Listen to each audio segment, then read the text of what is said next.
Hoy te voy a contar la historia peor contada. Tristemente, esta historia es real y tiene dos finales. Vamos a comenzar. Todo inició en nuestra infancia, hace muchos, muchos años. Ríete si quieres.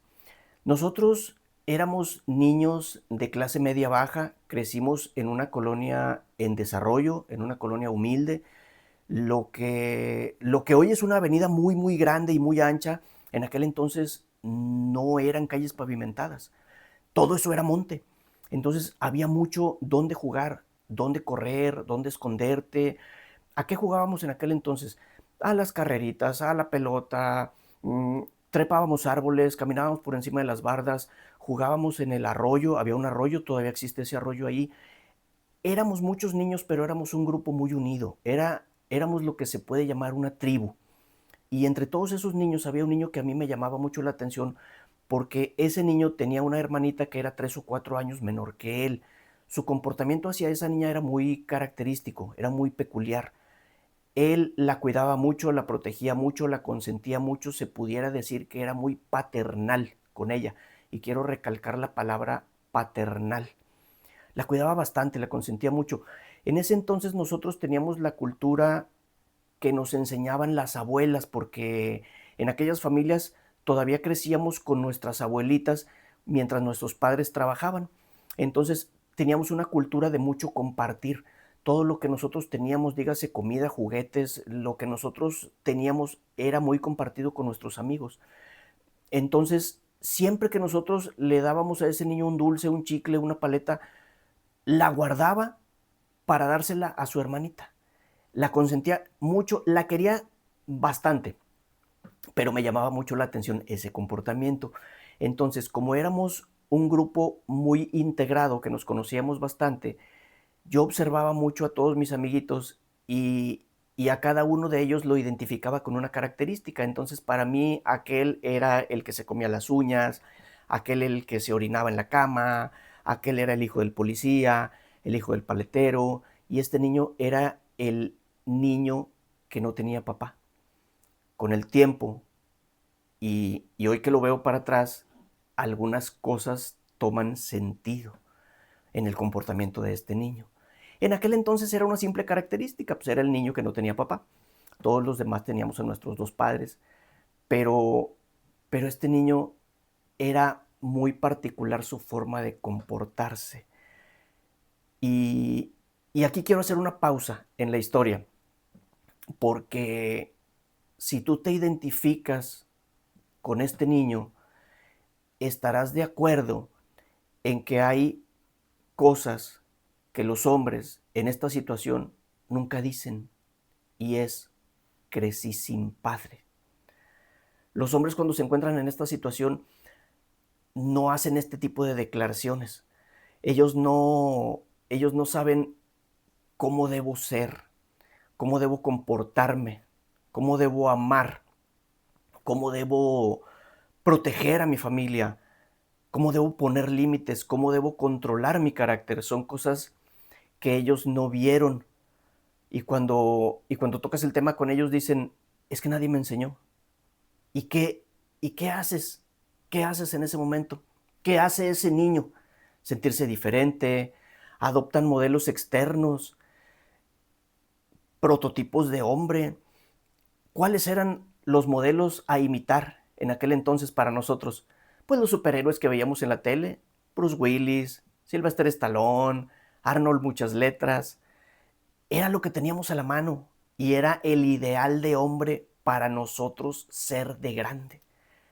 Pero volviendo a este tipo de niños que crecen sin papá, son personas que crecen con muchos miedos, crecen con miedo a fallar, a cometer errores.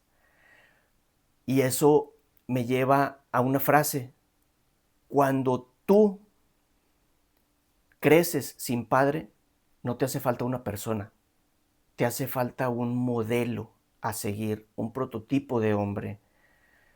No, no es que te haga falta la persona en sí, te hace falta un consejero, un protector, un proveedor, te hace falta el abrazo, te hace falta la seguridad que te da el padre. te hace falta ese modelo a imitar.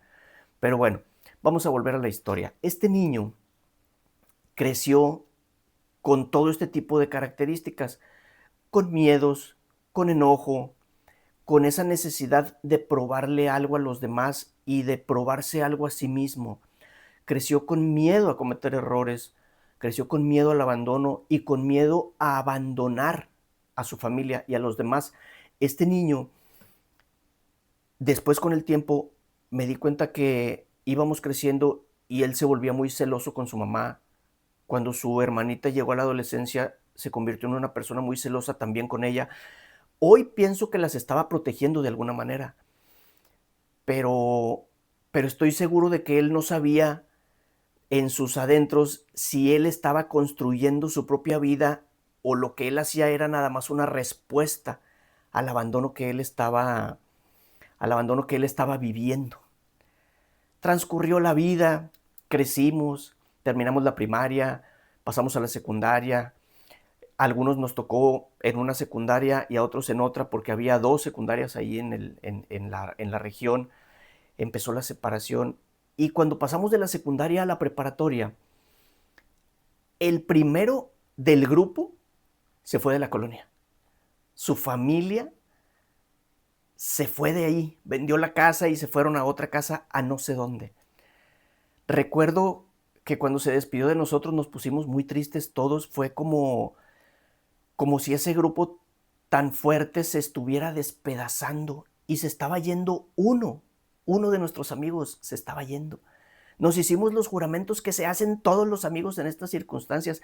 Lo he visto en graduaciones, lo he visto cuando una persona sale de un empleo, cuando uno de los amigos se casa, cuando alguien se cambia de ciudad. He visto ese fenómeno. La gente se hace juramentos y nosotros lo hicimos. Sin saber nosotros, siendo unos jovencitos, nos hicimos todos esos juramentos que se acostumbran a hacer. Nos vamos a seguir viendo, voy a venir a visitarlos, te vamos a buscar, siempre te vamos a querer, nunca te vamos a olvidar.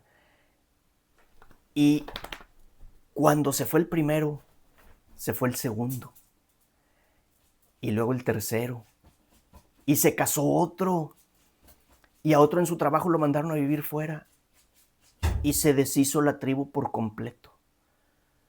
Hoy, a la fecha, no sé qué pasó con ninguno de los amigos de mi infancia y estoy seguro de que ellos no saben qué pasó conmigo. Estoy seguro que nadie sabe dónde estoy o qué fue lo que sucedió conmigo. No nos hemos vuelto a ver. No sé qué sucedió. Pero volviendo al tema, si tú te identificas con esta historia, yo te quiero decir a ti lo siguiente: si tú creciste sin padre, eso a ti no te convierte en un hombre incompleto. Te formaste de una manera distinta, tu formación fue diferente. ¿Y cómo le explicas eso a un niño de esa edad? Es muy difícil, muy difícil. Hoy somos adultos, tú y yo, y vemos las cosas hacia atrás y habrá quien se lamente y diga: yo crecí sin papá, sin un ejemplo, sin un cariño, sin un abrazo. Y habrá quien haya salido adelante. Y yo te prometí al principio que esta historia tenía dos finales. Lo que no te dije es que yo nunca supe cuál era el final que había vivido este niño que conocí en mi infancia. Si tú te identificas con él, tienes dos opciones: vivir como una víctima del abandono y utilizar eso como una excusa para todos tus errores, o ser tú la referencia para otras personas. ¿Para quién? Para todos los que vienen atrás. Si esta historia te suena familiar, yo te pido a ti que escojas el camino de ser tú la referencia para otros que vienen detrás de nosotros. Y tú podrás decir: es que a mí nadie me enseñó cómo ser hombre, pero aprendiste.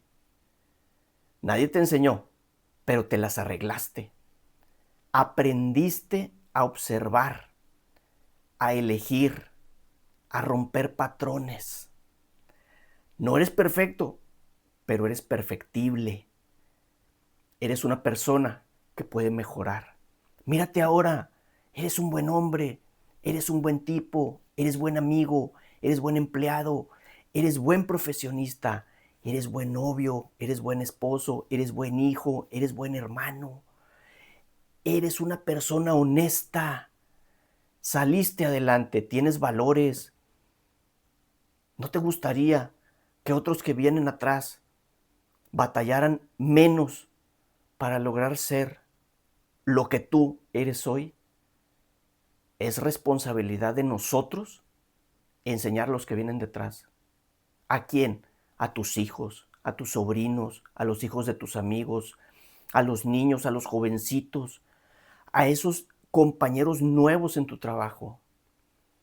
No podemos vivir con la bandera del victimismo y decir, tengo todos estos errores porque crecí sin padre. No, aprendimos, al paso que tú quieras, pero aprendiste. Y mírate ahora, haz lo posible porque tu hijo no repita la historia. Mantente cerca de él, quiérelo, cuídalo, protégelo. A lo mejor no lo ves todos los días, a lo mejor no lo tienes contigo, pero puedes acercarte a él. Háblale bien, háblale bonito, háblale como el hombre en el que se va a convertir, no le hables como el niño que es.